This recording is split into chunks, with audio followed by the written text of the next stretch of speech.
美好的一天从美食开始。大家好，欢迎来到3块石头的美食世界，我是石头。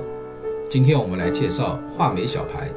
这道菜以话梅的独特酸味、冰糖的甜、黄酒的香和猪小排的肉香，加上陈皮的新鲜果香结合在一起，形成一种独一无二、令人难以抗拒的美味。通过话梅的酸甜风味，不仅可以柔化猪小排的肉质，还能赋予一层清新而不腻的口感。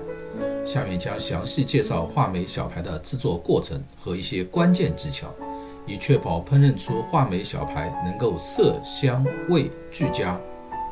先来切猪小排，小排应选择带有均匀脂肪分布的排骨，这样可以保证烹饪后的口感更加嫩滑。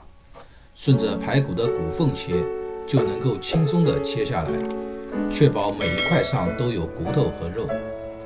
我这里买来的排骨后面部分很厚的瘦肉，属于肉排了，就不选择它们。切好后的小排用清水浸泡20分钟，浸出部分血水。然后我们准备70克话梅和6克陈皮，也用清水浸泡10分钟。话梅要选择有白霜的，陈皮当然是越陈越好。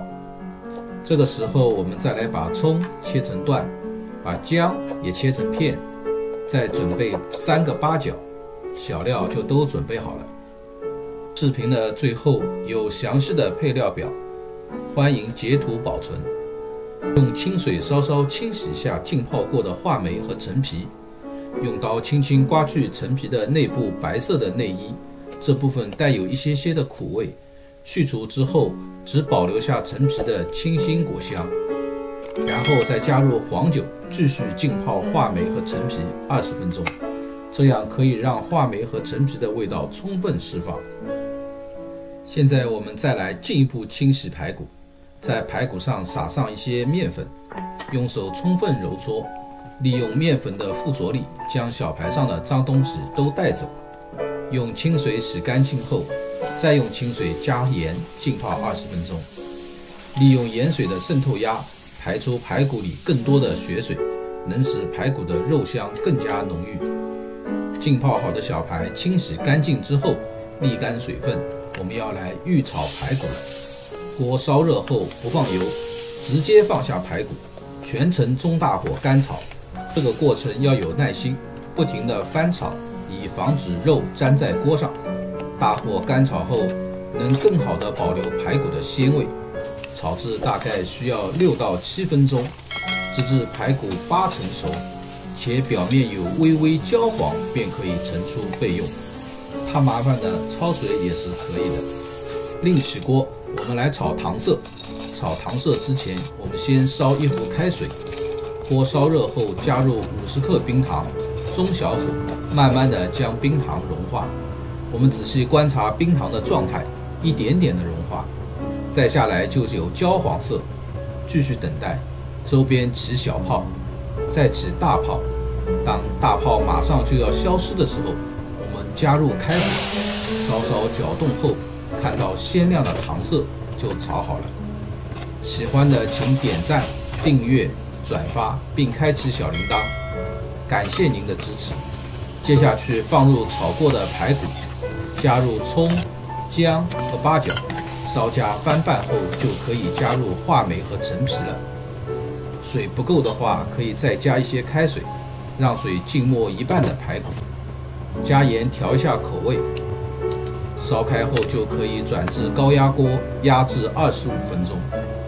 如果不用压力锅的话，加盖转小火炖煮1个半小时。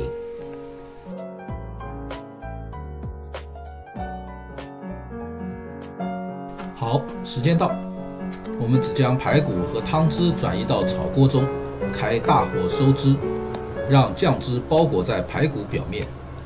收汁的时候要不断翻动，以免粘锅，还要不时地将汤汁淋到排骨的表面，并且注意不要让汤汁收得过干，以保持排骨的滑嫩口感。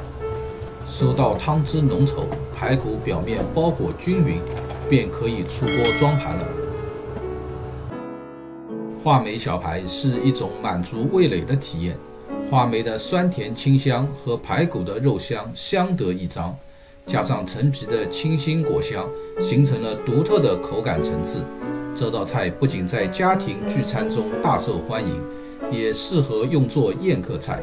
掌握以上的选材、处理和烹饪技巧，无论是新手还是老手，都能够制作出一盘令人赞不绝口的话梅小排。